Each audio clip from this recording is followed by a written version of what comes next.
I'm gonna have Meredith do the remote attendee staff review of how to get in, and then we'll do a roll call. Okay. All right. The screen I'm sharing is more for people who are watching via ORCA Media, but the text you're going to hear, the stuff I'm going to say, is for everybody. All right. So for those who are viewing tonight's Development Review Board meeting via ORCA Media, you can participate in tonight's discussion via the Zoom platform using either the video or telephone access options. If you want to be able to make use of the video options, then you're going to want to type this link into your web browser, and that should bring you right into the meeting. If you need to, there might be a place to put in a meeting ID, but that shouldn't have to happen if you type in this link, and I'll get a little notification to let you into the Zoom meeting. Alternatively, you can dial this phone number and then punch in this meeting ID. And I will again get a little message, and with the phone version, you'll be able to hear us and speak to us. You just won't have the share screen options.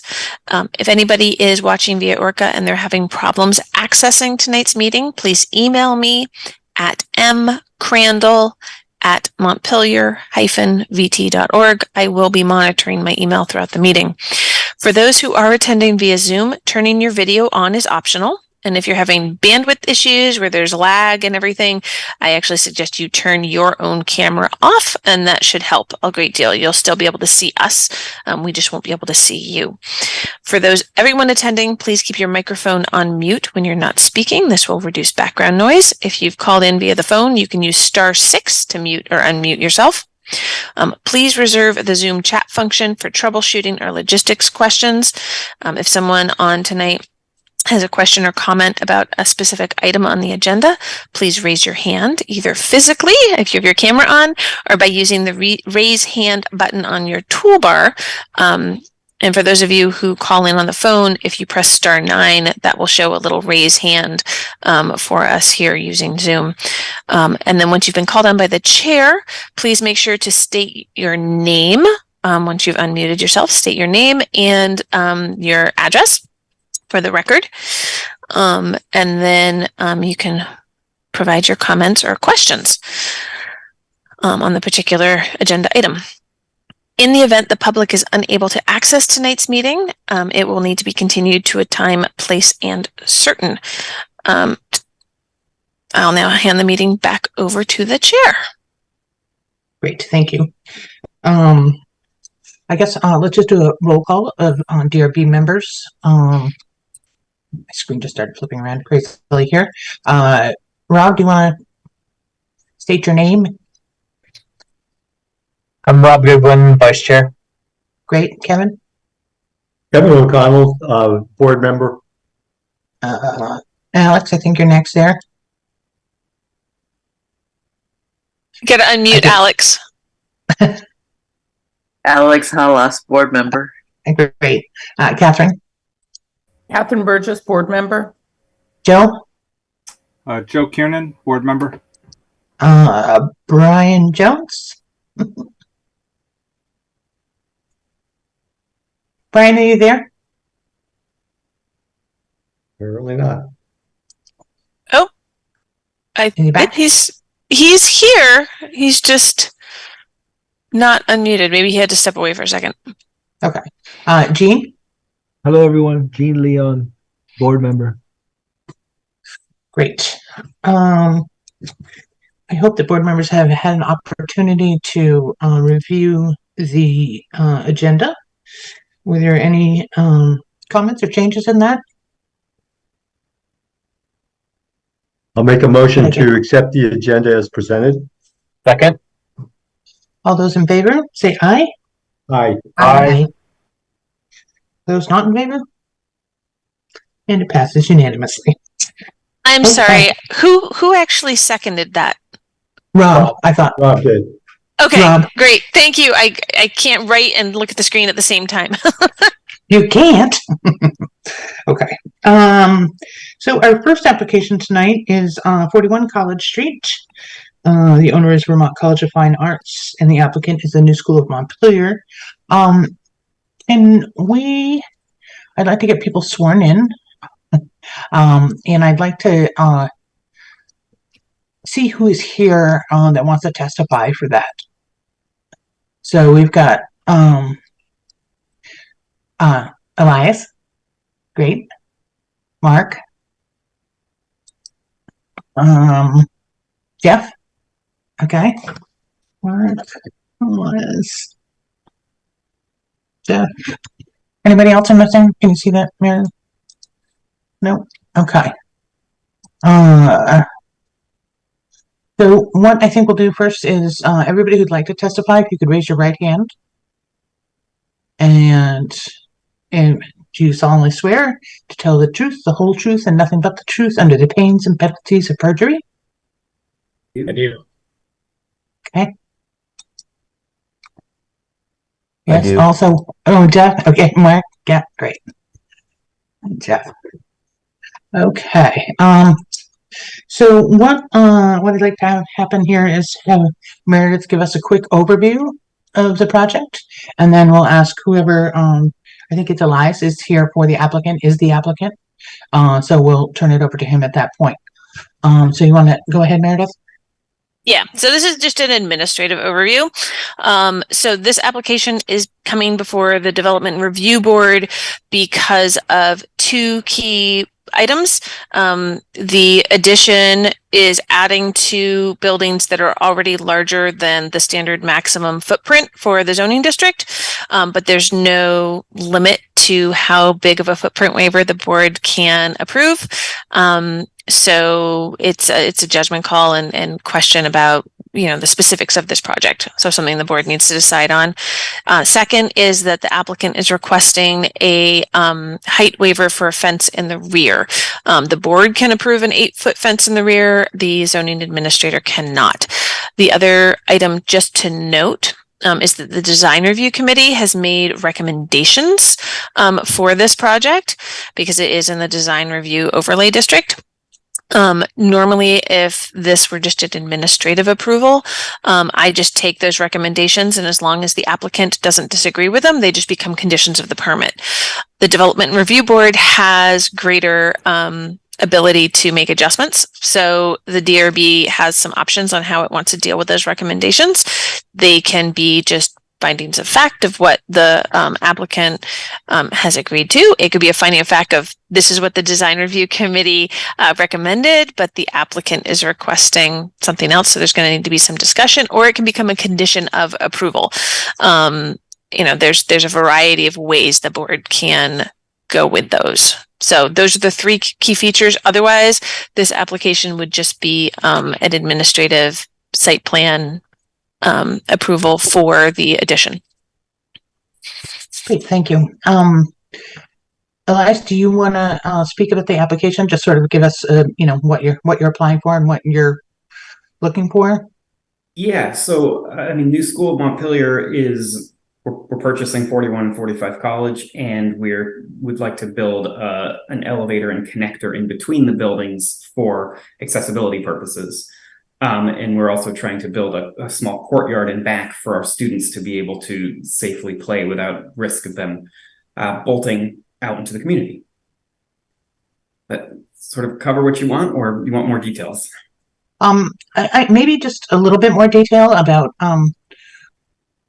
the actual like the building that you're adding on there would be great. Yeah, I would probably defer to Mark because I think you can say okay.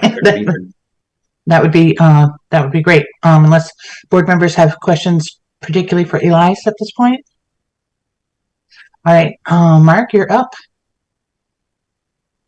Yeah, so the connector we're proposing is between Bishop Hatch Hall and Alumni Hall. It will connect the basement level of both buildings, which are more or less at the same elevation, and it will connect the main gymnasium level of Alumni Hall with level 1 of Bishop.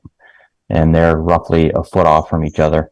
The connector itself is basically only going to have 2 floors in at the basement, and then the first floor, and then it will have a landing at level 2 and 3 of Bishop Hatch Hall. So the elevator provides accessibility to all 4 levels of Bishop and the 2 levels of Alumni Hall.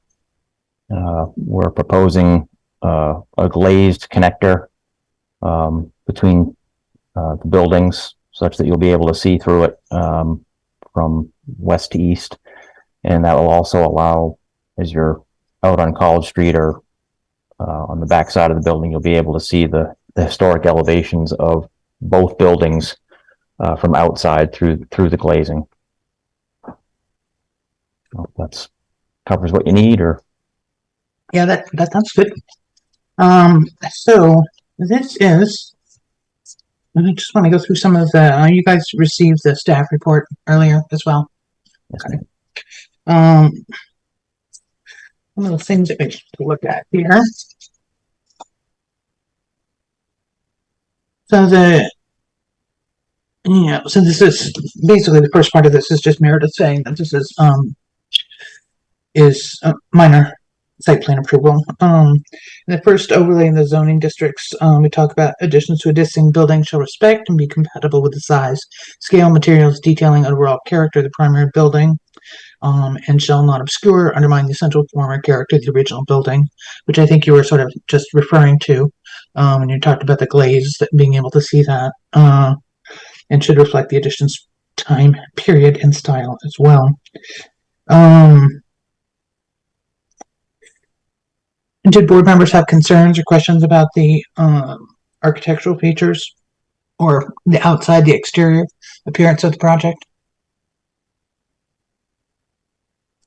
Okay. Is this where the color becomes relevant, or is that? We're getting it. That's next. Okay.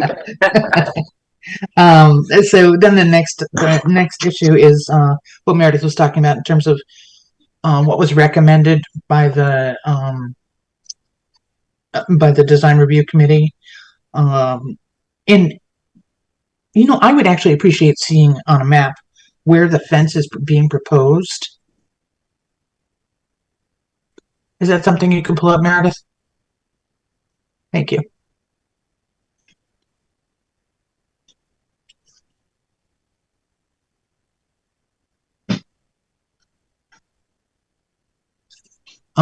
Just for the record, did the applicant agree with the design review committee's recommendations? New School doesn't really have an opinion. That said, I personally wonder whether a darker color really meets what the design committee wants. If you look on the page of the packet that shows the elevator that was built behind Schumacher, you can also see a dark window. And to me, the dark window stands out a lot more than the white elevator, which I think were sort of the 2 options being discussed. But whatever you see is best, we're happy to do. I'm sorry, who's talking? Sorry, this is Elias Gardner. Okay, I just wasn't sure if there was somebody else. I heard something somewhere there. So where's the fence on this? So this is the front, right? So here's College Street is down here. So this is that front sort of portico. Here's the stepped back building. And the fenced in area is here in the back, in the L shape of the rear of 41? Okay. 41. So there's a fence here and here. So you won't see it from the front at all. It's something you'll see just from the parking lot space. And there were elevations as well. Sorry, I got to scroll. I hope nobody gets motion sick. So here's a view of the fence. Let me zoom in a little bit. So this is from the rear. So here's where the addition will be. Here's 45, here's 41, and this is a L, so this part sticks out a little bit more towards the parking lot, and here's fencing. Okay, great. Thank you, that's very helpful. Is You're the welcome. fencing for like a courtyard?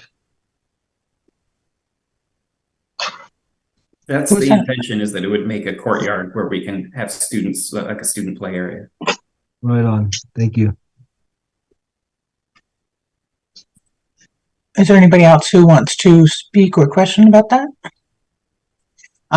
Alex, you had some concern about the color?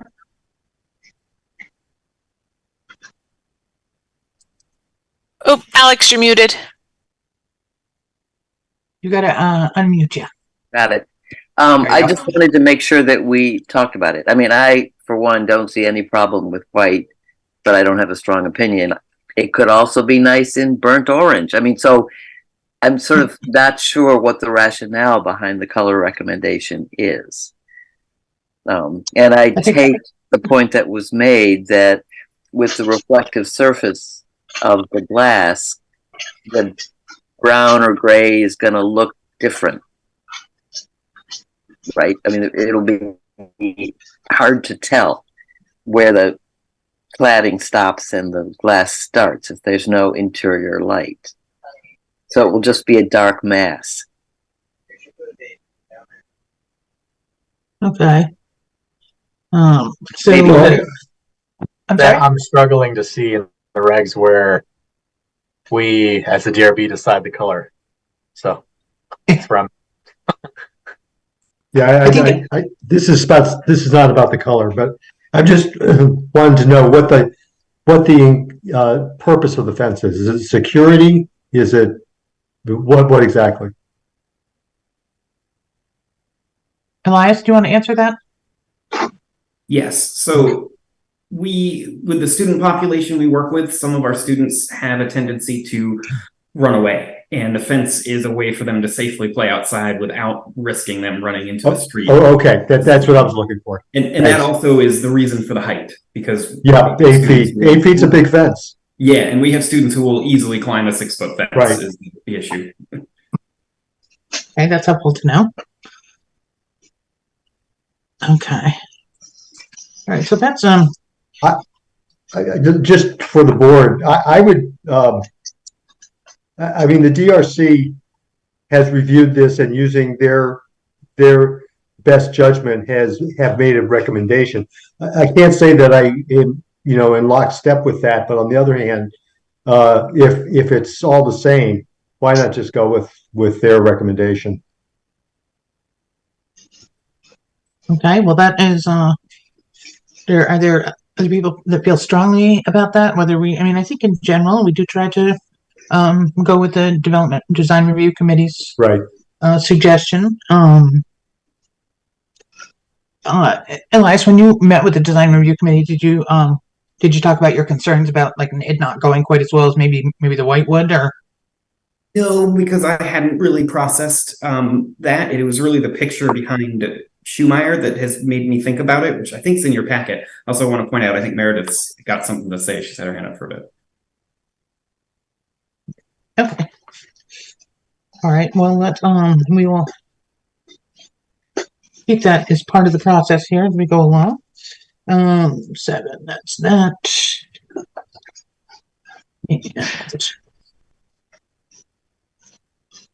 Sharon, I think, but separate from my comment, Jeff Oleski has his hand up, and he might actually be bringing up the thing I was going to bring up. Okay. Well, I couldn't see him. I'm sorry. And Jess, go ahead. What is it, Lupa? Yeah, and just my 2 cents. Again, I'm just a civil engineer. I defer to Mark, the architect, and Elias's preferences as regards to the trim color of this edition. A couple of things I just wanted to point out that came up as part of the DRC review, and will be coming up as part of future review with this, is that both of the existing buildings that we're tying onto are brick facade with a white trim context, and I think that was the intent of the proposed white trim, was to at least tie into the trim of the existing buildings, and we feel collectively, the design team, that was the aesthetic that fit best. Again, I don't think Elias or New School have a hard preference, and if the decision is it has to be black or a darker color, they will certainly do that. The only thing I wanted to point out, or the reason I raised my hand, was that keep in mind that as part of the review of this project, this will need to go through the Department of Historic Preservation, and they may very well end up having an opinion themselves about what the trim or the aesthetic of that may be. And only thing I would be concerned about is if this board said it had to be black, and then the Department of Historic Preservation said it had to be white. We may ultimately run into a crossroads where we're coming back to one or two or butting heads against each other. So take that information for what it's worth. I just wanted to point that out, that there's another level of state review on the aesthetic of this as well. And maybe Mark's got something more to add to that. I'll bow out. I think that is a very good point. So that kind of makes me feel like I would, if it is going to the historic review as well, to give them the room to have it whatever color they, if they were to insist on a color. And I don't, I'm with Alex. I don't really care what color it is. What do other board members think about that? I don't know that it's our decision to reflect our opinion on what color it is. I think we leave it up in the air, and I'll let the process decide as to what color it ends up being. That's my, look at the regs. I just don't see where in our purview of the DRB we make that decision. We let that fall where it falls. I agree with Rob. I was going to ask Meredith, are either the Design Review Committee or the Historic Preservation Committee, is anything they say absolutely binding? So the Design Review Committee is advisory, right? Okay. So they advise if it's an administrative permit, unless something that they're advising is in clear conflict with an actual regulation, I just put it on as a condition of the permit. The board has the discretion to figure out what to do with that recommendation. That's beyond me in general, unless there's a clear conflict. And just for clarity with what Jeff was noting about additional historic review, that's his state historic preservation office review. And so theirs will be binding because it goes to a state permit. And so I'm glad that thank you, Jeff, for bringing that up, because that's what I was going to bring up, is that, what it might be is that the board can say, as a finding of fact, this is what the Design Review Committee has recommended. So it's in the file, it's in the record, and the applicant can take that to the state to say, this is what our local design review people have requested. But then ultimately it's a state decision about the color. So could we also just not make it a condition? Right, exactly. It's not a condition. It's a finding of fact that this is what the Design Review Committee recommended. The board is fine with that as a recommendation. It is not a condition of approval. Okay. So yeah, I was going to say, I agree with Rob that, we should kind of leave this in the hands of other groups. I suppose the only thing I'm concerned about is it ending up black, because personally, I agree with what was said earlier about matching the trim color and everything. I don't know why. I wasn't there. They wanted it to be black. But I feel like as a development review board member, we kind of have a responsibility what these things do end up looking like for the rest of the public. And I was that their suggestion, that they paint it black, or just were they just trying to spitball something different? Like they just didn't like the white? Do you want me to speak to that, or do you want Elias to speak to that? Either one, whoever was there. Yeah, no, because I staff that. So my understanding, and this is something that I've heard from them for other additions on historic buildings, especially something like this where it's kind of like set back already, is that the white is going to make it stand out more. Having it something that's closer in color to maybe the roof, especially with something that already has so much glass, if the paneling on the sides and the frame structure around all that glass is a darker color, their opinion is that would make it more disappear, sort of recess into the background. This was their opinion, right? It doesn't mean that that's necessarily what's going to happen. Mark has his hand up, and then I think Catherine does, Sharon. Okay. Yeah, I think just to that point, and I certainly respect that position and can understand it. And I think in reality, we can make white aluminum or black charcoal aluminum look just as good either way. But one thing I want to point out is this is essentially the new front door to the new school. And so the part of the thought behind the white, in addition to picking up the white trim on the existing buildings, was that this addition is back off the road and it's between two buildings. It's already recessed. And so if it's dark in color, which the glazing will be, it's going to go away more. And so by using the white mullions, you're going to make it stand out a little bit more, which will actually make it a more welcoming entrance. So I understand that's an aesthetic. So. All right. I also just realized I was looking at the wrong sheet and misidentifying what this was actually going to look like. I see the glass now and everything. But the first thing I said was I agree with Rob. It does seem out of our purview when there's other committees that are more dedicated to this thing. Okay, I'd like to get Catherine too. Yeah, that's my same point. I think this is out of our traditional area of expertise. So I'm glad we're talking about it, especially with the functionality of this being the entrance. But I agree we need to defer to design review. Okay, so does that land us with us basically using the design review committee's input as a finding of fact, and then it goes to the historical society and they make whatever decision they make? Is that basically where we're at? That would be my take on it. Okay. I actually think we should be clear about not either rubber stamping the design review committee or fighting with them, and that it's not in our purview. Yeah, it's not an endorsement, I guess. Yeah, I would rather leave it to the applicant and their architects to think through the design issues, because I think the argument about it being a main entrance and it being therefore needing to be visible is an important one. Yeah. And I would think that we would be proud of the fact that it was a handicap accessible building, that it had been converted in that way. Okay. Did somebody else want to comment? Oh, hi guys. I was just saying, I kind of second that too. I mean, I think that it's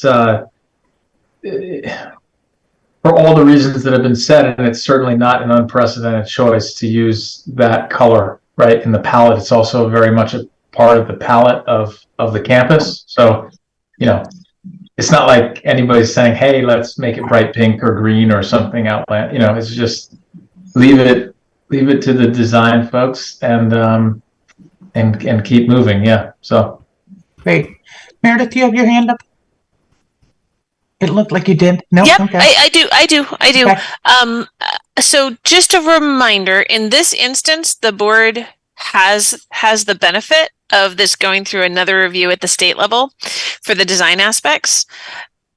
At some point, and this has happened previously, although I think it was a few years ago, if an applicant and the design review committee disagree about how one of those design standards is being applied, the DRB steps in as basically the appeal board. So at some point, you may all have to actually make a decision on design. Just letting you know, here you have the benefit of being able to sort of pass the buck.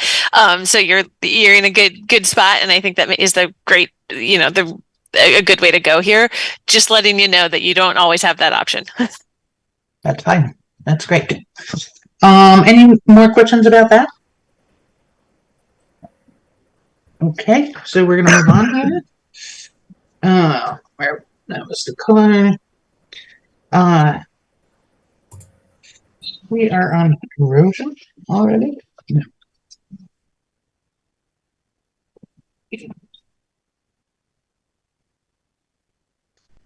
So we are on to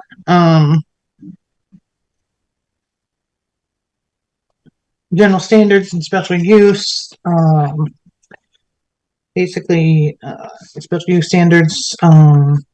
Section 3002J and figure 306 allow the board to grant building footprint waivers of any requested amounts within the bounds of 4602 and the criteria figure 4-02. Granting the footprint requires that the larger footprint will not alter the essential character of the neighborhood, a district in which properties located, substantially or permanently impair the lawful use or development of adjacent properties, reduce access to renewable energies, or develop or be detrimental to the public welfare.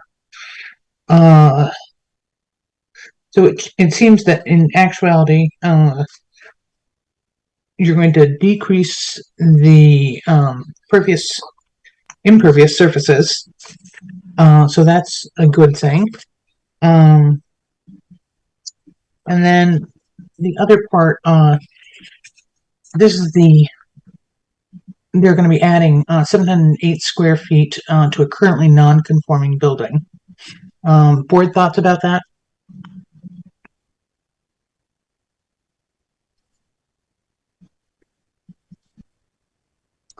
In particular, okay. It seems so we have to determine whether the requested footprint waiver complies with the relevant criteria. And I definitely agreed with the staff suggestion here that making the buildings fully ADA accessible is a good goal. Catherine? Yeah, since you're calling for board input, that was going to be my primary point. It's an additional area to make the building more accessible to a key user of the building and to the public. So I think it's, I think we should celebrate that. Right, that's a good thing. Okay. So when we get to the fence part, it seems from the applicant's description that it's a really good reason to have an 8-foot fence. And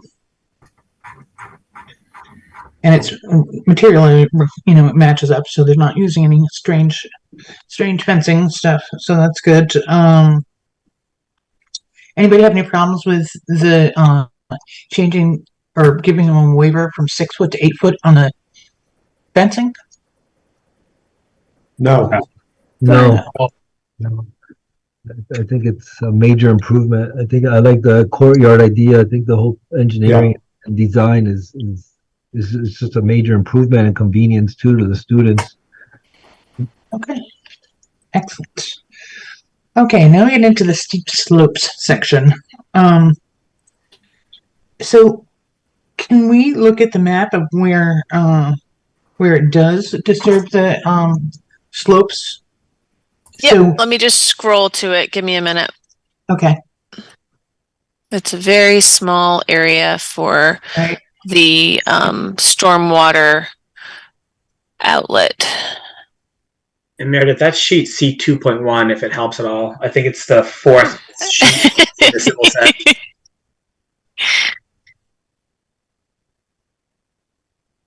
Yeah. Can I also ask go ahead. Catherine? I had a navigation question on the fence before we move on. Typically, I've got all these printouts, but today I'm using the PDF, which is harder, of course. For the 8-foot tall fence, by the way, that is really indicated on page 30 out of 81. It is only that rectangular area in the right of the plan, correct? The top right of the plan? Yeah. Okay, great. Yeah, I wanted to make sure I wasn't missing it somewhere else with the PDF dynamic. Great. Yeah, on this that I'm showing right now, it's right here. There's the fenced area. Okay, right. Versus they're showing a different fence here. This is for project demarcation for like when they're doing the project and building this area, right? They'll have this fenced off a little bit. And this is sort of for erosion control aspects. But the fence that will be permanent is here and here. For the slopes, right here is this little tiny bit of steep slopes. It was steep enough to require an engineered plan. It on itself may or may not have required DRB approval. It was a little iffy whether or not there's actually 30% or more slopes here. But since it was already coming to you, we did the full engineered plan. The only thing that is noted in the staff report is that to get the official engineered plan, we'll need stamped plans. And that no undue, what is the line? Sorry. The letter of no undue adverse impact on slope stability and safety. So it's a little bitty letter pretty much that can be conditions of approval, that and the stamp plans prior to permit issuance. Okay.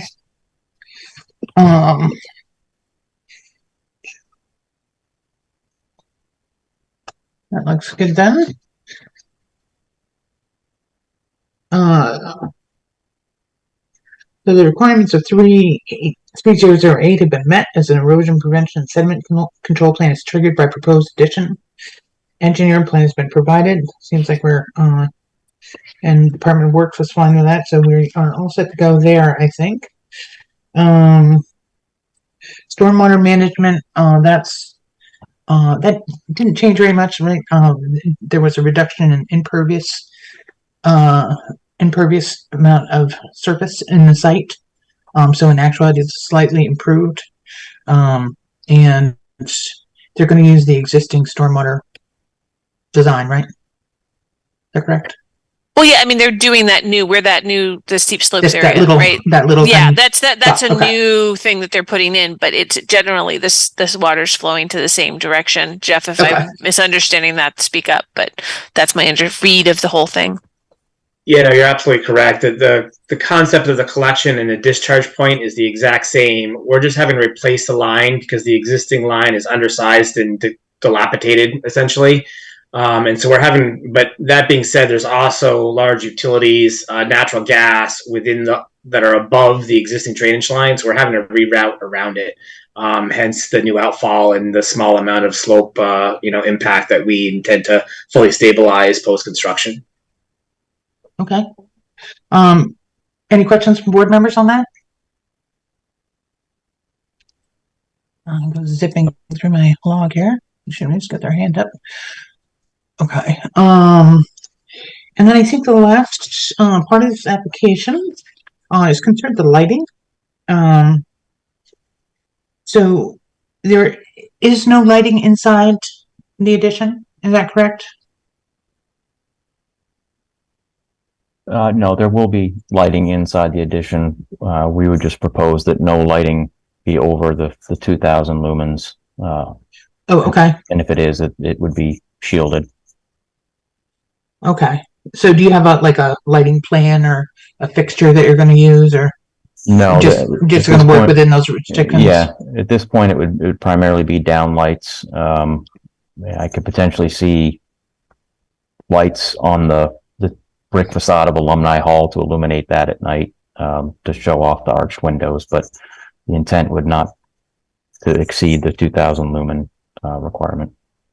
Okay. I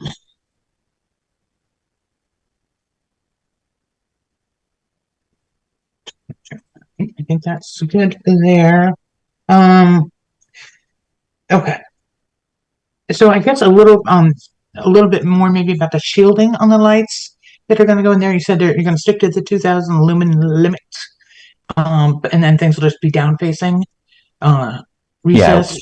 Yeah. They'd either be, recessed can lights that, push the light straight down, or they'd be indirect uplighting, maybe to light the ceiling in there, depending on how we do the ceiling. But the intent would not to have any bright spots visible from the street. It's, they'll from a code standpoint, there'll need to be emergency lighting, that goes on in emergency.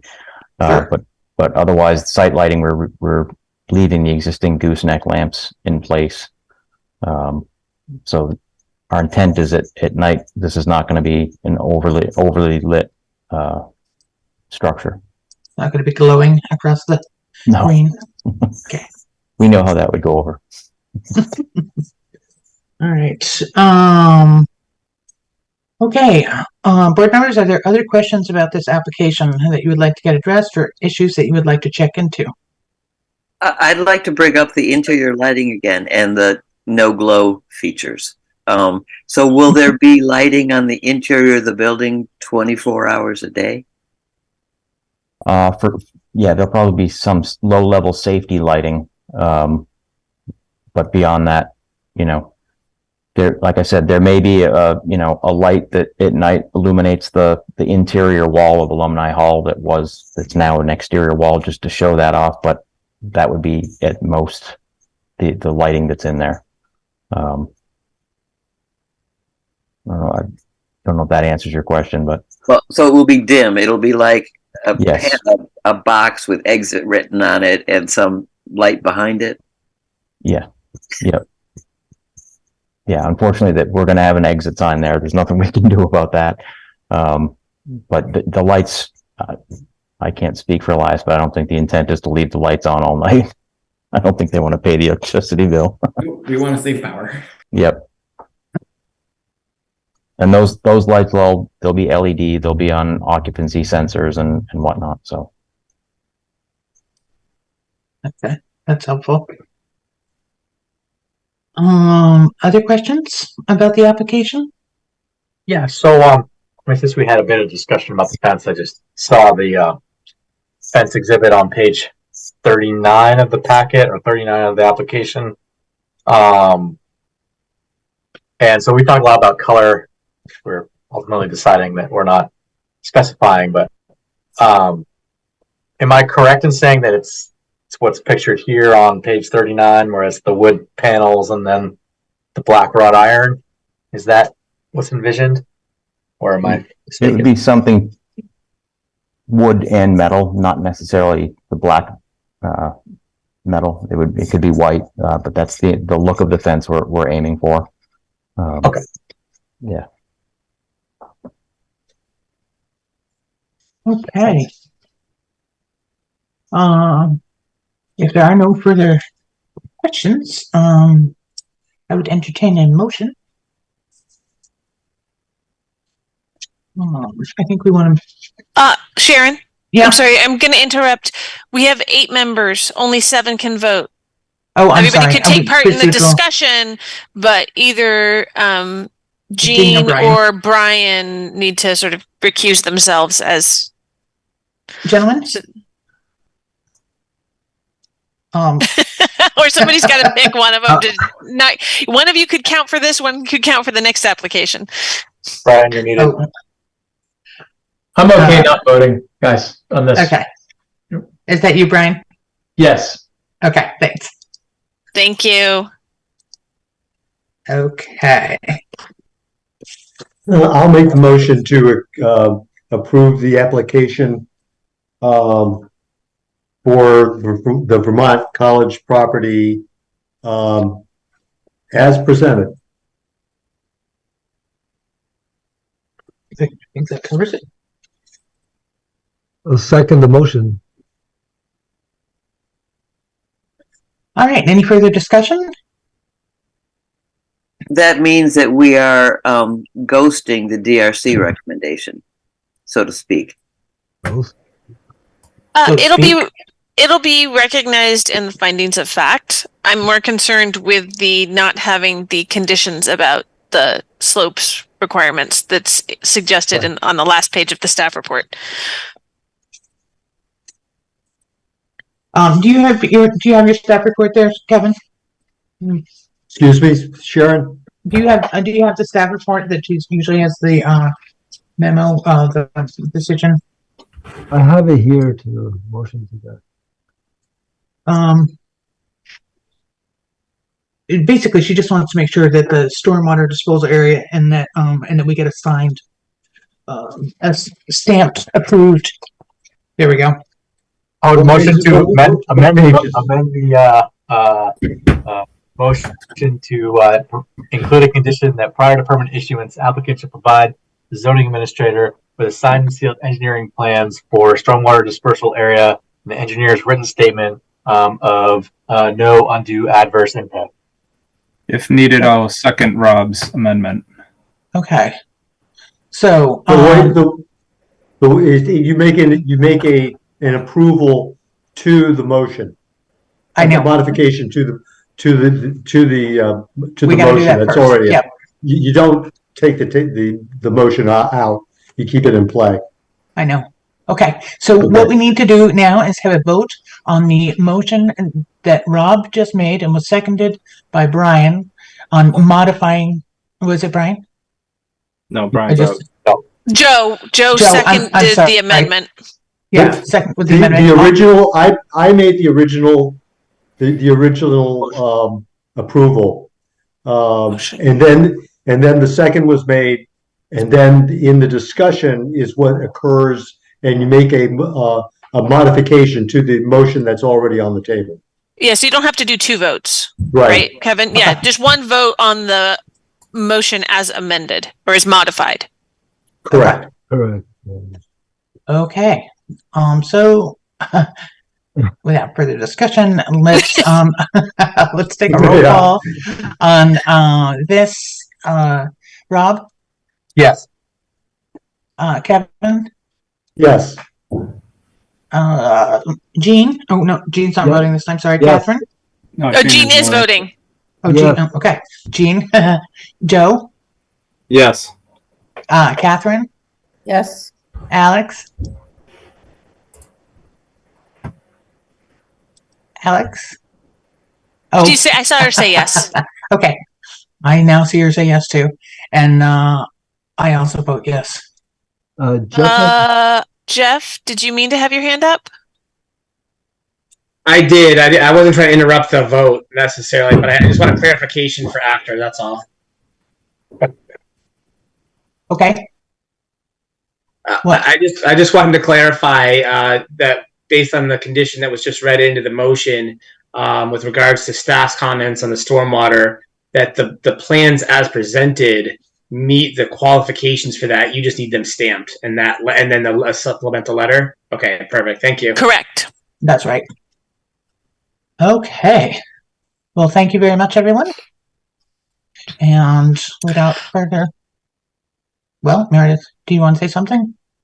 Oh, just to let, because I don't know as Elias has gone through this before, or Mark, Okay.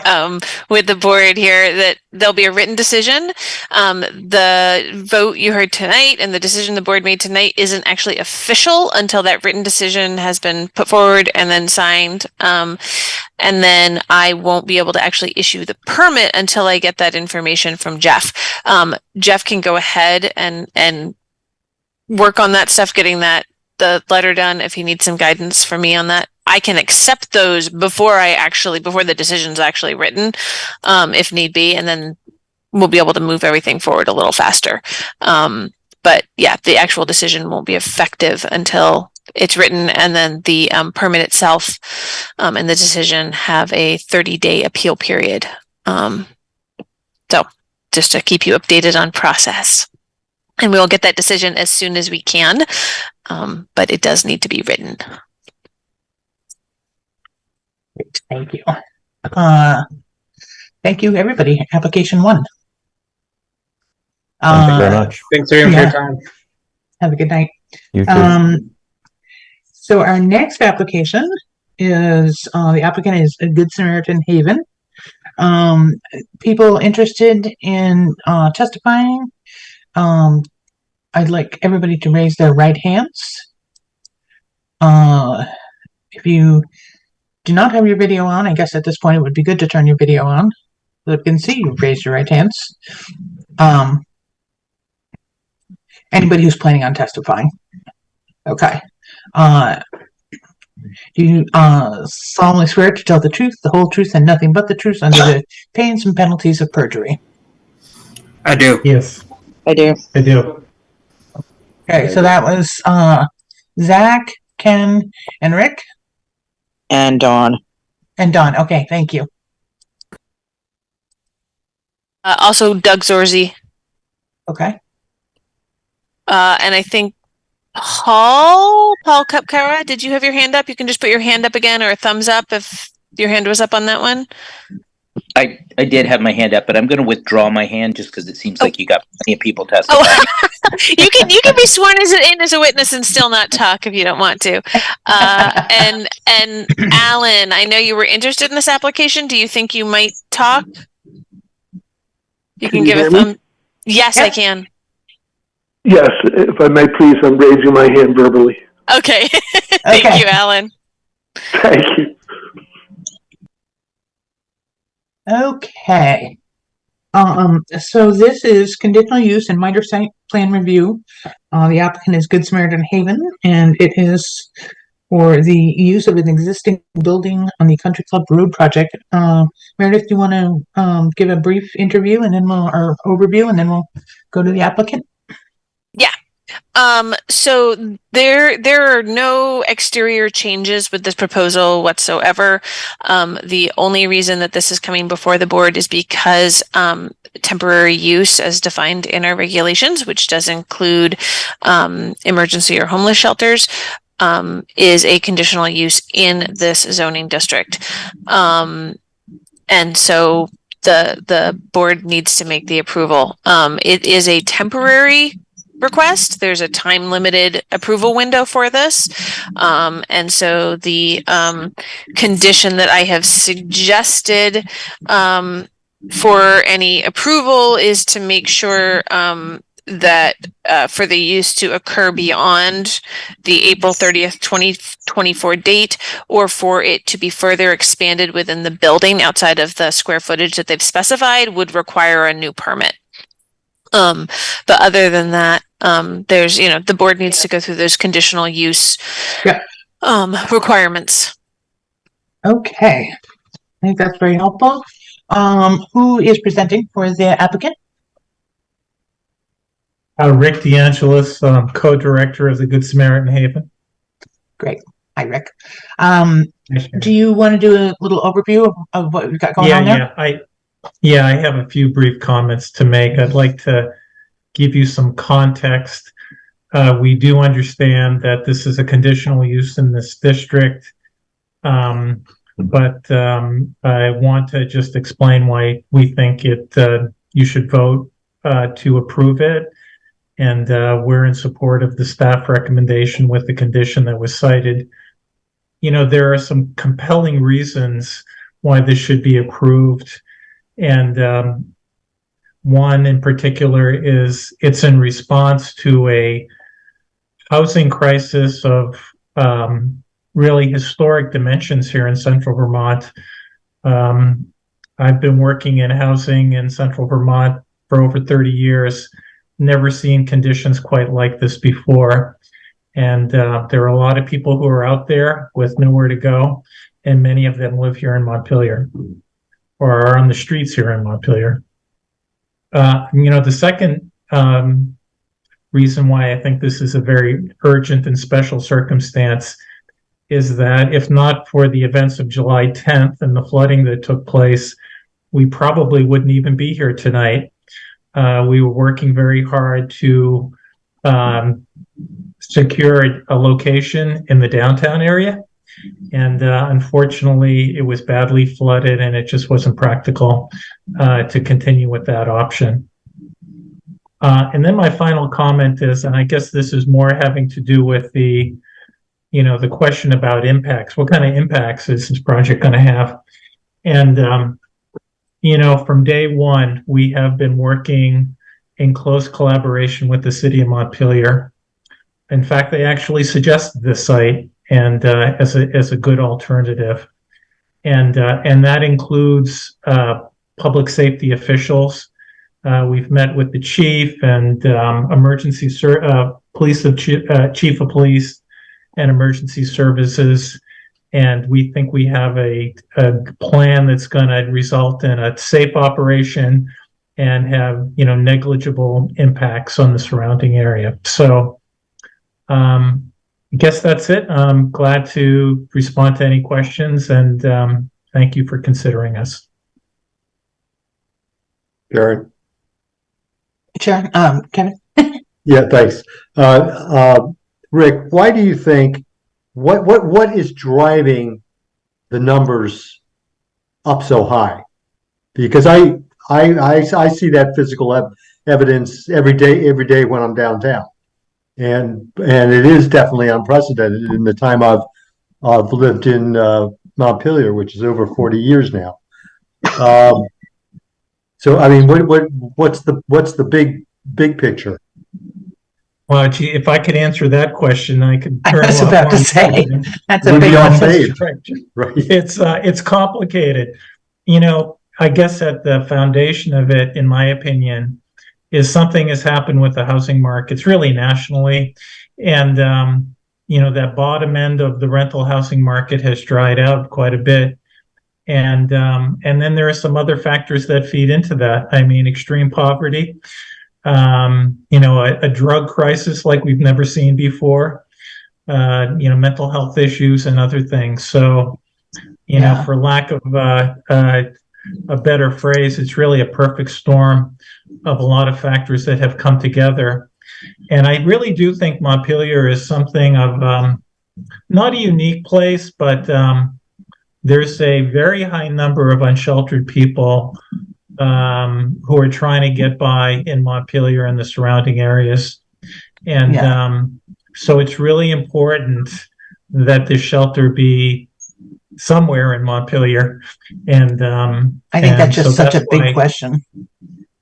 Exactly. Yeah. I mean, we've got a very large unsheltered population here. And so we feel, believe me, we're not wildly enthusiastic about running seasonal overflow shelters, but we really felt we had to do it this year. Okay. So is any, Paul? I see you have your hand up. Yeah, I just wanted to add, we were recently hired by the city of Montpelier to do a study of homelessness in the area and come up with some solutions. And I just wanted to add, Montpelier has one of the lowest housing vacancy rates in the state of Vermont and in this region.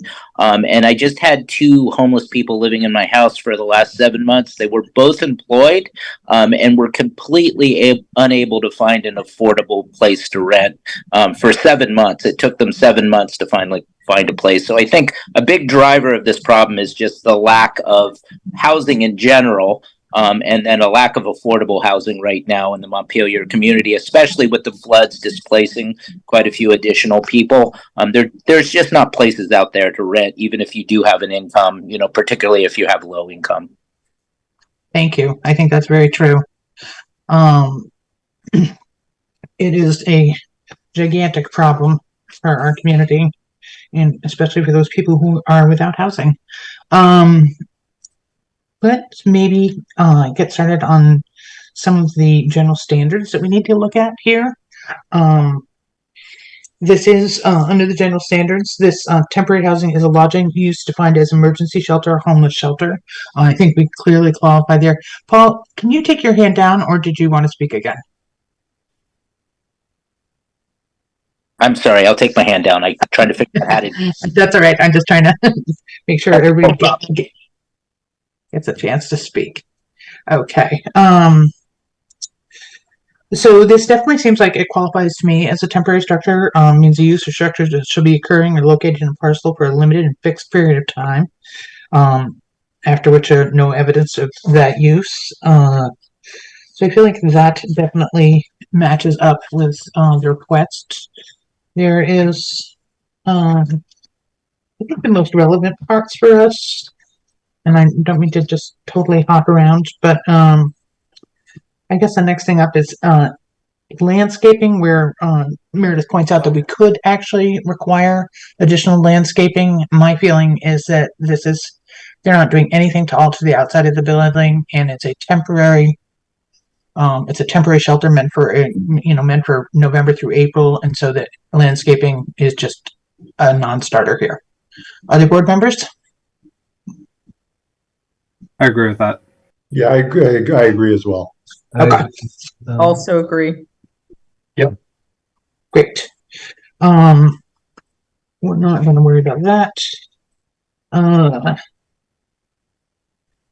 The other thing that we need to find here is that that the proposal does not cause a disproportionate or unreasonable burden on the city's ability to provide community facilities. And that, given the size of what has been up there, 20 people seems like, I think that in the application itself, it said there were only 2 bathrooms, and no showers. So, the utility's not bad. There's not going on. Correct me if I'm wrong, Rick, but there's no children in this shelter. Is that right? That's correct, Sharon. Okay. So I don't see where it would create any disproportionate or unreasonable burden on the city's abilities Other board members? Nope. Doug, did you want? As far as facilities go, you said 2 bathrooms, Sharon? Yeah, I think that's what the proposal says. Yeah. So is there any proposal to add or recommendations to add showers to those bathrooms? It's No. not mentioned in the proposal. Okay. Doug, did you want to say something? I'm sorry. Go ahead. No, I'm all set. No, she's trying to call on Doug Zorzi. And he's had his hand up, but he has his mute button on. The mute, can you hear me? Yes, I can now. Yes. Okay, I apologize. No worries. For the record, my name's Doug Zorzi. I'm one of the owners of Savins Pasture. Please appreciate that the owners are supportive of the city's efforts to provide temporary housing for the affected flood persons. We have one question, if you would please.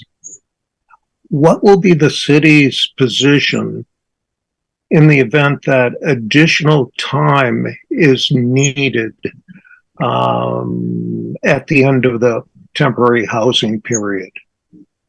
So I'm sorry, are you asking what the applicant's plans are? Or what, because I don't think that we can really speak to how the city will respond. You know, Okay. you know what I mean? That's kind of out of our bailiwick there. Meredith, can we switch over to Meredith here? She looks like she's got something to say. So, Doug, just want to clarify. So, what this application is for the Good Samaritan just overnight shelter like beds. This is separate from the FEMA housing that is the city. There's a separate city project that's city and FEMA. So what we're talking about tonight is just moving of what had been an overnight only overflow shelter that had been downtown up to the existing clubhouse building for just this winter, right? It's just a one winter overnight overflow place where they're going to be bussed up in the evenings and then leave in the morning. This is not the FEMA housing. That's a whole separate matter. Okay, I was confused given the city's notice for tonight. Yep. So you got that Earlier in the notice. morning. Yeah. Yeah. So that was so right now all of the FEMA discussions are happening at the city council level, and there will be new hearings at the city council level about emergency changes to the zoning regulations to potentially affect being able to approve that FEMA housing. That's a whole separate thing than what we're talking about tonight. Meredith, So there would be no DRB interaction. Based on my understanding of the proposal that went to city council, right, that'll be separate. So I would suggest that you can email Mike Miller to get an idea of when those hearings may be happening. But yeah, that's separate from tonight's application. Okay, thank you. You're welcome. I'm just looking through for any hands here. Don't see anybody? Okay. All right, so we're on unreasonable burden. The next thing is that we determine the volume, type, and timing of the traffic generated by the proposed development. And that seemed pretty clear to me, but maybe we could just, Rick, if you want to just speak to that, what you see the site generating for traffic. We're making it a very, very high priority to limit people coming only by a bus that we're going to be operating. So my expectation is that there will be a bus, a passenger van, 15-person passenger van, and maybe 1 or 2 staff vehicles every night. So not a large presence of traffic or parking. I think that that certainly is not dissimilar to other uses in the neighborhood. It sounds actually less than what other neighbors are probably doing at this point.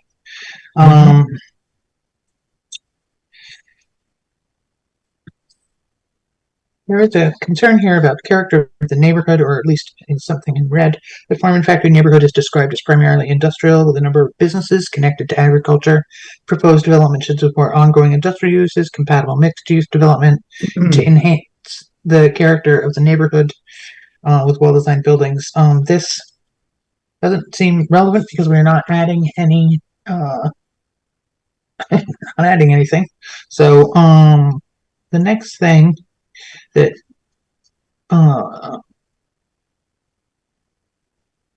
that we just need to look at quickly, I think, is whether there's any enough information. The conditional use standards. Let me see here. I just feel like most of these things that are listed in the conditional use requirements, you know, noise, lighting, odors, this is all included inside a building. There's no additional building. There's no additional. I mean, we're talking about 3 vehicles. Do other board members have concerns about traffic or exterior changes or landscaping? I have a question. Okay. The proposal says that they will be using a dedicated entrance with a smoking area outside. I got no issues with that, but I had trouble figuring out what the entrance was and how it related. I assume there's still a child care facility there? It's on the, I think the map is on, the entrance is on the west side. Is that right, Meredith? And the daycare is on the south side? Right, I was looking at a multicolored map that was a floor plan. Oh. Could you put that one up, Meredith? I think it might be more helpful to look at the. So here's so this is the floor plan, right? And here is the building entrance that would be used for this, what's currently like an office space that would be converted. Right. This is facing the parking lot, right? It's facing this parking lot, right? So here's the country club road that comes up. This way is actually north, right? This is upside down. Because the Route 2 is down here. So you come up Country Club Road, you go all the way to the end here. This is the paved parking lot here. And here's the entrance here for the shelter. There's a big gravel parking lot here that connects over this like pathway and road and entrance. And here is the entrance to the child care center. Okay, yep, and they'd also be operating at different times, right? Because here, I don't know the exact hours, but they'd be arriving in the evening and leaving in the morning, versus they would be arriving in the morning, leaving in the afternoon to early evening, probably. I don't know exactly what their hours are. Right. And the application says they would be out by 8 a.m., which is somewhat of a window. Yeah. But I couldn't figure out where the entrance, on the colored floor plan, I couldn't figure out where the entrance where the daycare was. Yep. So the entrance for the daycares, you can see all these little doors here. So the child care is here, and here's I don't remember which one of these is the actual entrance. I think it's this one. And that's an operation that's ongoing, correct? I mean, it's being used now. Yes, and I confirmed that because I know there were some issues at one point with the space when it was shut down for a little while. But yes, the daycare center is running right now, and this is an old floor plan. And so I can't imagine that for a child care center, they've got 4 doors. That would be a little hard to secure. They probably have to have 2 for fire safety. And it looks like Rick... 2 of them were marked, and then these were not marked except by there wasn't a legend, so I didn't know exactly what the little things were. And I'm thinking back to what happened to the sculpture on the sculpture bench area on the bike path, and the kind of rubbing together that didn't go very well, and also when it got moved downtown, and just wanting to make sure that there wasn't any rubbing. Yeah, and that's the child care center has its own bathrooms in here that you can see. So Okay, it's this versus this is going to be a separate space, right? This is a solid wall here between Right, the so child care center and these spaces. Right, so that there's no chance for sort of paranoid response. Okay. I see that Rick had his hand up. Rick? Yeah, just for some background, the childcare business is leaving, and they told us that they would be out by Thanksgiving. And I'm pretty sure they've given notice to the city as well. So, yeah, and we have talked with them. We've been in communication. They seem to be supportive of what we're doing and so forth. Okay. Jean, I see your hand up. So are we just talking the common area or the entire building? Is I guess because we were highlighted by different color in different sections of that building. So that's the common area. So you're looking for what color is the? So I'm just my question is the entire space, the entire building going to be occupied, or just that specific area? Jean, Okay, the existing office number 2, the 1,951 square feet, which is the blue, yes, is going to be the space, and they'll have access to these bathrooms in this common space. This will be their entrance, right, and there's the bathroom. So, but this, who knows, during the occupancy over the winter, maybe some other officey use, who knows? I might be up there, right? The planning department might get moved into this space in green. Okay, I see. Right? Yeah, right, and we would use these bathrooms during the day. Right on. And then this space here, but it's just the 1,951 square feet of space is being converted temporarily to the temporary housing.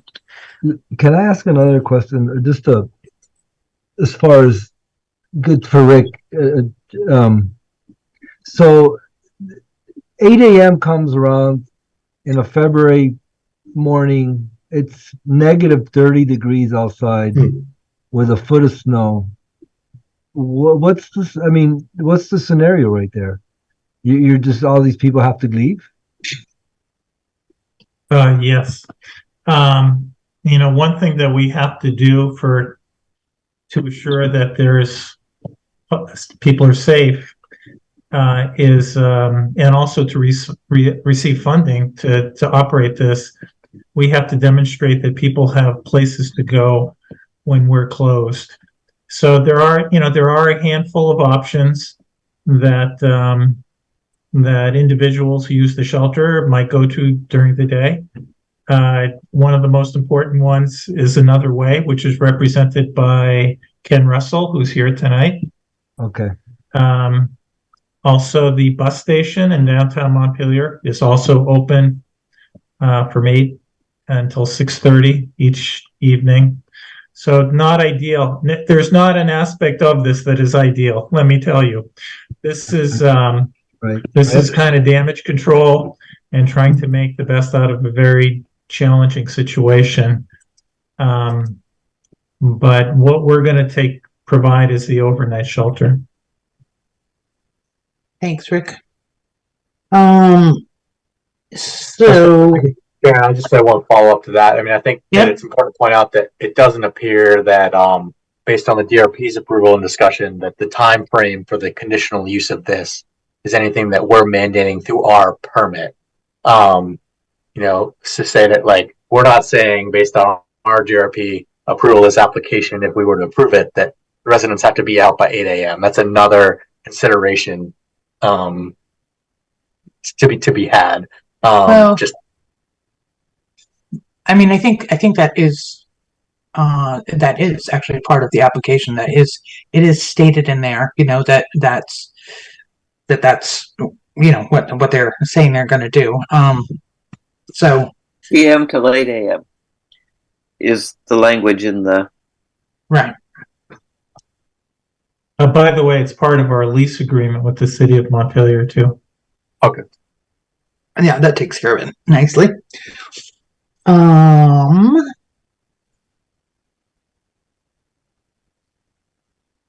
and I think just Meredith pointing out, and I think that was heard by you guys, that that any changes in use or extension or anything like that would need to come back to the board for an additional permit. So just a note, the condition I wrote said it would need a new zoning permit if the zoning regulations changed between now and when they needed a new permit, so that it didn't need to go to the DRB. It wouldn't go to the DRB is the way I wrote it. So if you want to change it so that it has to come back to the DRB, no matter what, that's a separate thing. I don't want to do that. I want to stick with the zoning regulations. So that we are basically, if the zoning regulations indicate that they need a permit, then they will have to come back to us and get a permit. We will not be making extra work. Other questions, ideas, concerns? Anybody who wants to speak who did not get a chance to speak? This is Zach. To be recognized. I'm in support of this for a number of reasons, including that I do a lot of outreach in the community, and I worked with a gentleman who came in from out of state a couple years ago, and if it hadn't been for this type of thing, he would have been probably dead. It's very cold out. We were working in those conditions that you're talking about.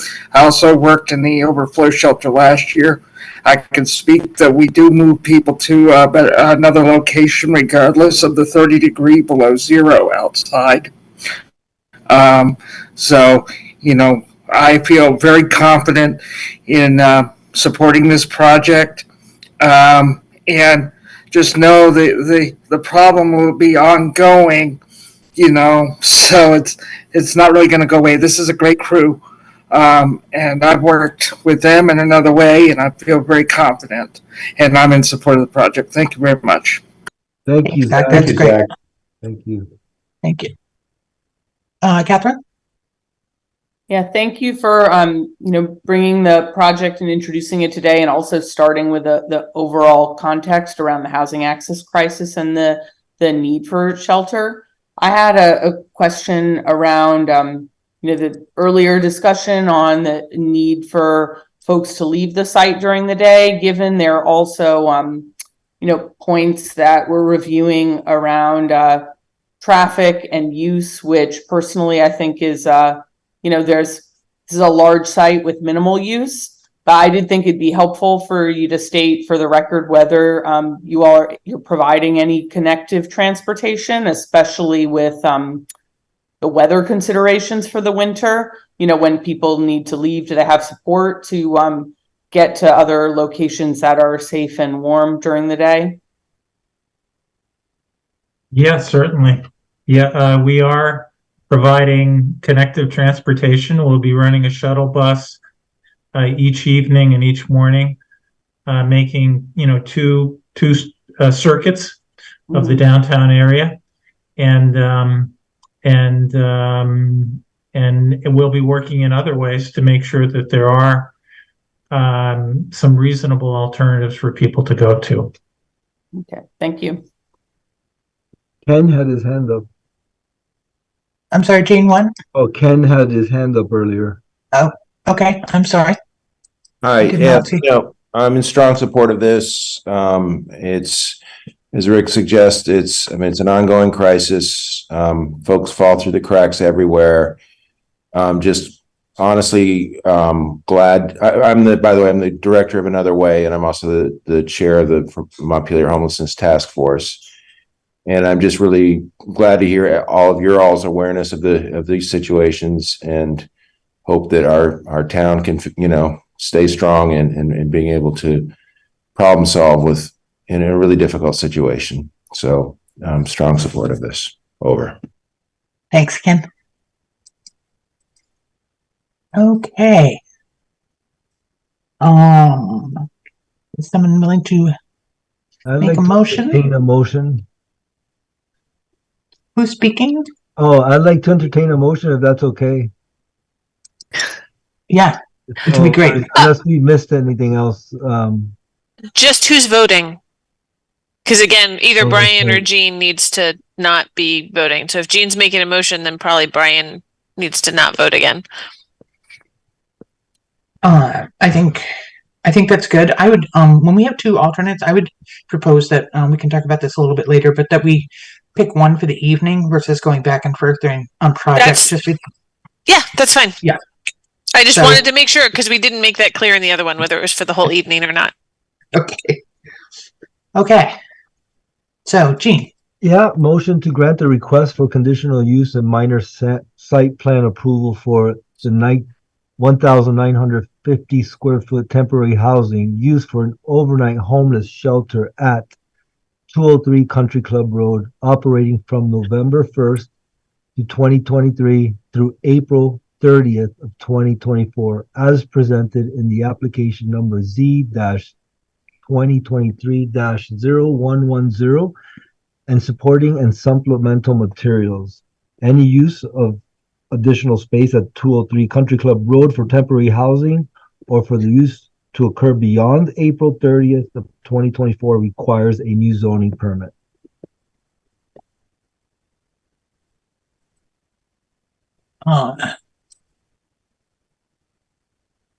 Meredith, I have a question. Yeah. What happens if Good Samaritan would like to use additional space, given that the child center is leaving, for example, right before the new zoning regs are in? They'd have to come back to the board for an amendment to the open permit. But you're thinking that the new emergency zoning regs will be in place. So that's for, so that emergency zoning regulation that I referenced in response to the other questions, that is for a different style use. That is for the FEMA housing. It's going to be, those are changes for a new category of use that fits to that specific kind of government sponsored longer term residential use versus just an overnight, which is a lodging use, right? That so the residential uses are more than 30 days. And that's going to be a completely separate thing. There's mutually exclusive. Yes. I just wanted to second so we could get to the discussion phase. Sorry. Thank you. It's okay. Okay. I think we cleared it up. So we have a motion by Jean and a second by Kevin. Do we have any further discussion? I think, I guess I did want to bring back up, just to be clear on this, given that we're issuing a temporary permit for a time period here. The hours don't quite make sense to me with like what's presented in the application. And like maybe we can clarify that. I mean, I see where in the application they state about the usage of like sewer and water and stormwater, 20 guests between 6 p.m. and 8 a.m. But I don't necessarily translate that to like, you know, this conditional use is for these dates from 6 p.m. to 8 a.m. you know, for this space. And I don't think we have to be so specific. And what I say is that, like, you know, I think that like if there were an emergency situation where they needed to use the space for a temporary shelter outside the hours, and I understand there's a city lease or whatnot. But like I would just hate for them to have to come to the DRB, you know, because the hours are in the permit are not adding up. But maybe I'm reading it completely wrong. I don't know. So would you what are you thinking, Rob, to just take the hours out of the permit? I think just make it clear that like the permit and the conditional use is like for, you know, for 24/7 between the hours of, you know, between the dates at which we provide. And yeah, maybe there's other triggers and other factors that you know, restrict it to be you know, 6 p.m. to, you know, 8 a.m. whatever. But I don't think that like the approval from the DRB needs to restrict it to that. Seems to be some confusion. The motion as as it exists right now doesn't talk about the hours. It's not restricting about hours. Right, not at all, Rob. So I think your concern is met by the existing language as we have it now. Meredith has her hand up. Kind of wanted to work my Sharon, screen. it's okay. Sharon, are you okay if I just give a little note here? Yeah. So, yes, there, in the typical way I would do this, and I would write this, and that we've done this in the past for the board, there are often findings of fact about what an applicant represents that is what they will be doing, that are part of the factors that go to meeting certain criteria. And so those sort of become implied conditions of approval. Those are still often a lot harder to try and enforce on and say somebody is not meeting those conditions as compared to strict specified conditions of approval that the board puts at the end of a decision. Yes, the hours of operation are sort of an implied condition of approval because it does go to at least some degree the conditional use, lack of impact on the character of the neighborhood. If the board feels like they want to say, have a little clause, even if this were a 24/7, shelter, we don't see that there would be an impact on the character of the neighborhood. You could do that within that conditional use review discussion. That would really be the only way I could see about jiggering this, because that time limit is already in the application materials about when they said they would be operating it. So the board doesn't really have an option to just excise that from the record. It's in there as they've represented this is what they're doing. Does that make sense, Rob? No, that makes perfect sense. And I think what you talked about the findings of fact, and I think that what I'm maybe recommending is that we don't say that time period is part of our finding of fact related to the conditional use standards related as how many what facilities are there and and whatnot. That's information that was provided in the application, but there is clearly enough water supply, sewer, and stormwater infrastructure to fit 20 guests for 24/7. That's fine. We're not relying on the fact that they said 6 to 8 to say that 6 p.m. to 8 a.m. to say that their community facilities are sufficient. It's I get that, but I also get that. What Meredith just said is that that's what the application has asked for. That's the application that we reviewed, and that because it's included in the application, it is still kind of part of everything, but it's not held to the same enforceability level that a specific thing is. And I feel weird about changing it. In terms of they put this on their application, and we're also going to say, by the way, if you want to do something different 24/7, that's fine. I'm uncomfortable with that, actually. And that was my feeling too, Sharon. Thank you for stating that. And it's not like the staff report emphasizes that a whole lot. Right. But there are reasons, that's one of the reasons there's going to be lower traffic, right? You're talking traffic at 2 points during the day. So it comes into play, but I don't think it's so emphasized that it's going to be an issue.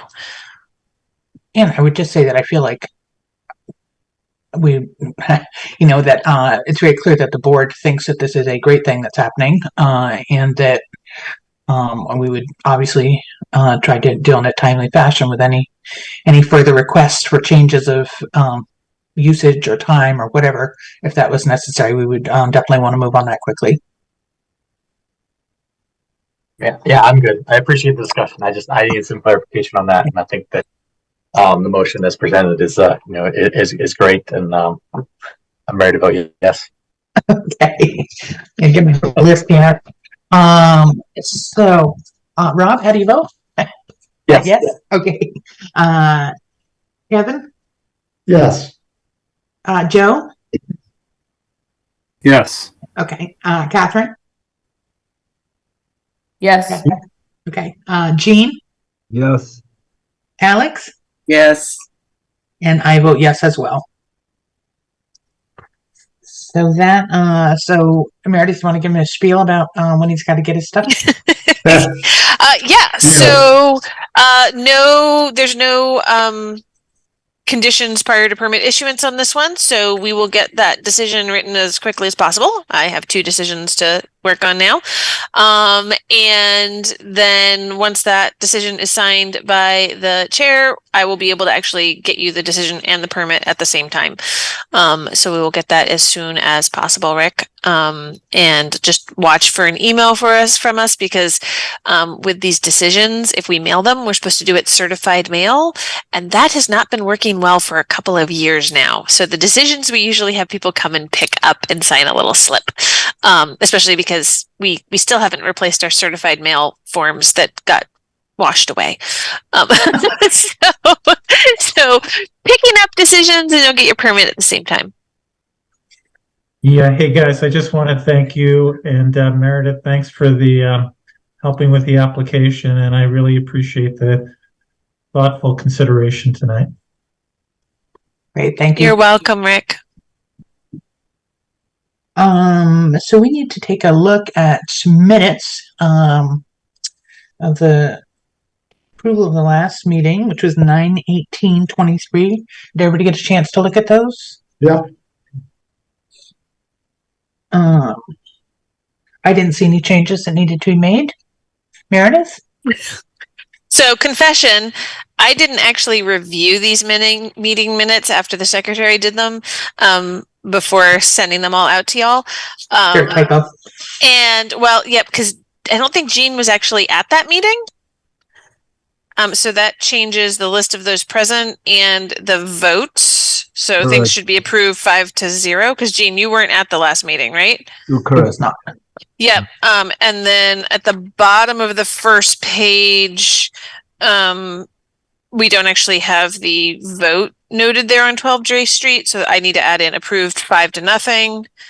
And then same for the adjournment note. It just says Kevin made a motion to adjourn. So I have to add Joe seconded and then adjourned unanimously. So if those are the only changes I spotted, if you guys are good with those changes, then We that's could have great. a motion to approve with those changes. So moved. Second. All those in favor? Well, and second, if you weren't at the meeting? Oh, Stuart wasn't at the meeting. Sorry. I wasn't at the meeting either. I know they all look the same, but they're not. Someone at the meeting has a second. Yeah. I'll second it. Great, Joe. Thank you. So all those in favor say aye. Aye. Aye. Those opposed say nay. It passed unanimously. I wasn't there in case that's relevant information. So It doesn't really matter with the revised rules. okay. So I just want to quickly touch on the alternate thing, where if we have 2 alternates that are here and only one of them is voting, I think we should figure out early on in the meeting who that voting member is going to be. And I think just for organizational sake, it would be nice if it was one person so that we didn't, kind of flip back and forth between alternates in the same evening. That sounds great. Okay, Meredith likes it. How about the rest of you guys? Yeah, I think that makes sense, Sharon. That's a good idea. Okay. And then if that's set at the beginning of the meeting, just for the record, and for minutes purposes, and then however the discussion votes, works out, whatever, everybody can still be involved, but then we know who's voting. So thank you, I appreciate that, Sharon. Okay. I have our next meeting is the what? Yes. I have 2 questions, quick ones. Okay. Sure. One is, I was looking at the minutes and I realized that there's no time on them. There's no time for when the meeting starts and when the meeting ends. And I don't know whether that's just long-standing practice that I hadn't noticed before or whether it's something that we care about. That's question 1. And question 2 is, how do you get those PDFs that you show us on your share screen down to screen size? I mean, Catherine talked about dealing with the PDF. The minute it switches from text to engineered drawings or something, it's almost impossible to manage on the screen for me. Yep, I would need to look and see what program you're using. I can do it really easily because I have Adobe Pro. So I think you can do that in regular Adobe too, but the functioning is a little differently. So if you're using a laptop to do this, feel free to bring it in, and I'm happy to play with it with you to help figure it out. I'm happy to do that for you if you want to just email me when sometimes might work for you, and then I can see if I can figure it out for you. Because I know it is a pain. The other thing is though, on the screen, because some of these, if I try and print them out even on 11 by 17, the font and everything is still so tiny that you can't see it. Right. Thank you. And the minutes, the timing thing, it's been the way the minutes have been drafted since before I started here 5 years ago, is not having those times in. I'm not sure it's actually a required aspect. I know that for some meeting minutes, they try and keep the times of the actual votes going. I think that because these meetings are recorded and we keep videos of them, it's felt like that's not quite as essential as my understanding. But we could add it in at some point if the board felt like they wanted to have those times in there. Frankly, it occurred to me because the J Street application, for which I was not present, seemed really open and shut, and I thought, I wonder if they got out of there in half an hour. I could ask the recording secretary to start to put in like the. I really don't need to know, but in a way that little pieces of information are often interesting, if not important. That's all. Right. That's funny. I think when I was on the DRB before, that the whole agenda was timed out. I mean, it was like start here, yeah, and then yeah. You have the record video. You can just go back and watch the whole thing if you really wanted. But never. Meredith, do we have anything on the books for the 16th? We don't, which is why it was TBD, because we didn't know if something tonight was going to be continued. So we actually have no applications that have been noticed for the 16th. So unless the board has some pressing matter that they want to meet on, I don't have anything for that agenda. And so the board can say it's not going to meet then. Anybody have any pressing they'd like to get together and talk about?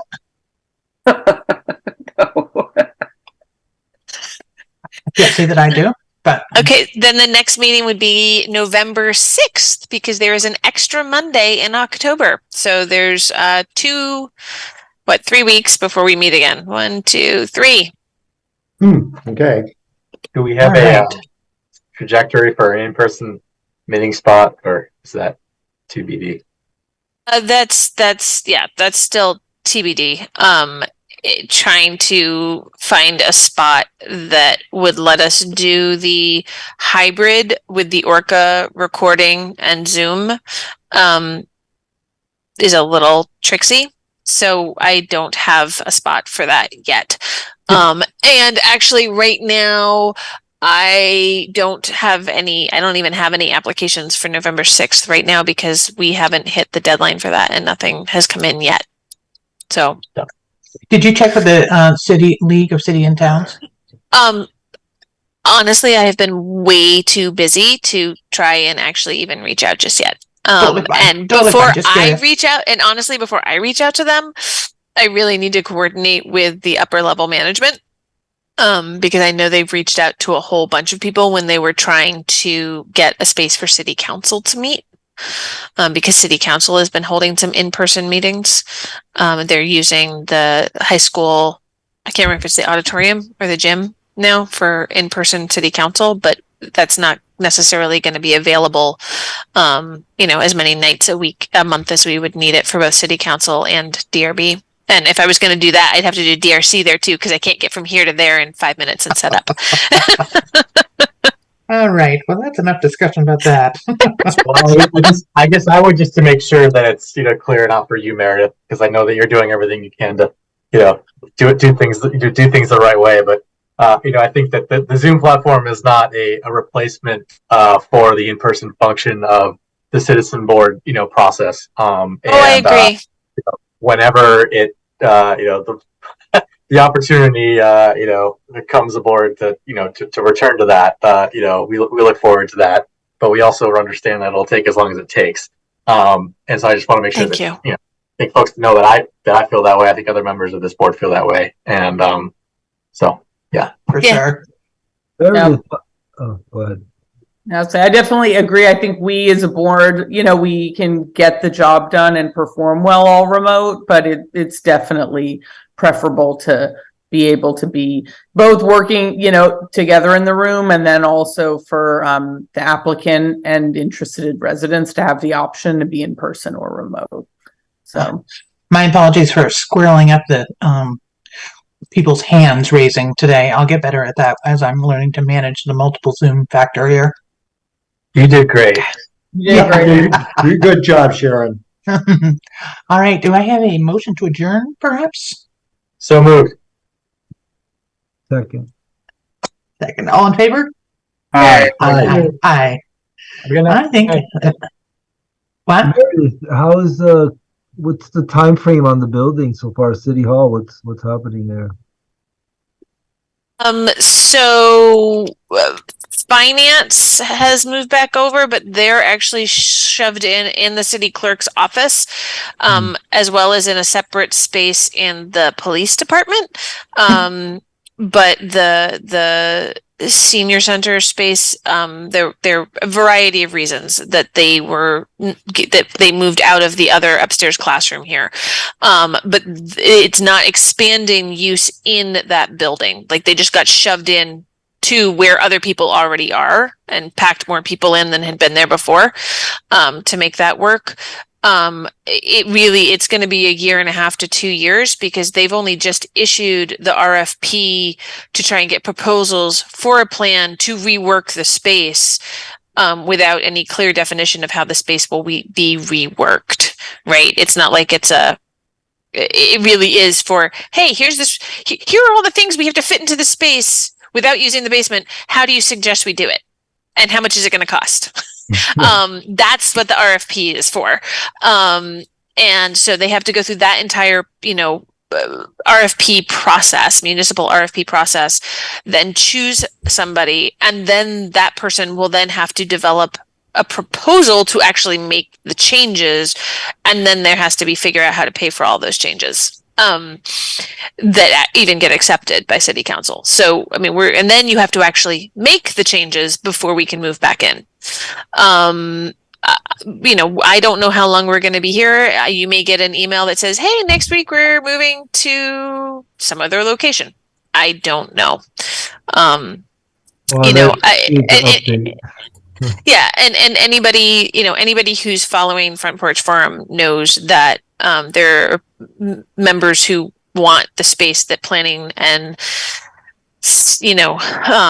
Montpelier Alive and the communications director, we're all in the space along with the assistant city manager. But they want this room back. So, but we don't have anywhere to go right now. So the country club property is not out of the realm of possibility. Right. The country club, but the problem is that building has to be, remedied right now. It was shut up for too long. And so much of the space, has mold issues, so they're working on remediating those now, right? They did the child care center first, and they're working on the area for the shelter to get that ready in the next month, and then they have to work on the rest of the building. So we can't. It's not like they can put us up there right now. Right. So we're all wedged into temporary spots for the foreseeable future and for quite some time. Thank you for the update. You're welcome, thanks Jane. for all you do, Meredith. You do so much without also being like on the move and in uncertain locations. Yeah. You know, right now we're not on the move. It's just very loud. There's, 8 people all trying to have conversations during the day in one big giant classroom space. So it's not conducive to nice, quiet, thoughtful conversations or thinking. Or decision writing. Or decision writing. There's a lot of, putting on headphones with music going, and then suddenly somebody's like right behind you tapping your shoulder because you didn't hear what they were saying. All right, guys. So Well, good luck with all of that, Meredith. Well, thank you. Good And night. I mean, lots of people are operating the same way. So Yeah, take that's care. true. Good night, y'all. Thank you. All right. Good night. Good night. See you in 3 weeks. Oh, and Meredith, I got a quick ops question for you. Okay. Ops. Oh, or operational. I get the printouts from the police station and got the note about returning envelopes.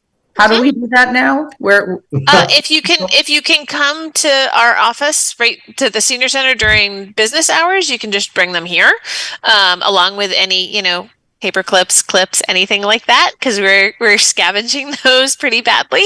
So you can bring those here, or you can always put that all back in your envelope and leave it with PD, and we can pick it up because we go there or to the city clerk's office to pick stuff up. But the PD works too. I'm sure that if it's off hours and we're closed, you can leave it there. Do not leave stuff like out front of the building, because that will disappear.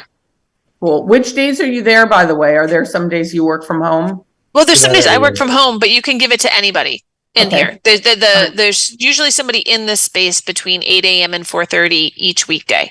You don't need to give it to me. Just anybody who lets you in this space is just fine. Okay. Well, I hope I do get to see you. That'd be nice. But that'd be nice. I'm not usually here on Fridays. Okay. Good to know. All right. Okay. Good evening. Good night. Bye. Thank you.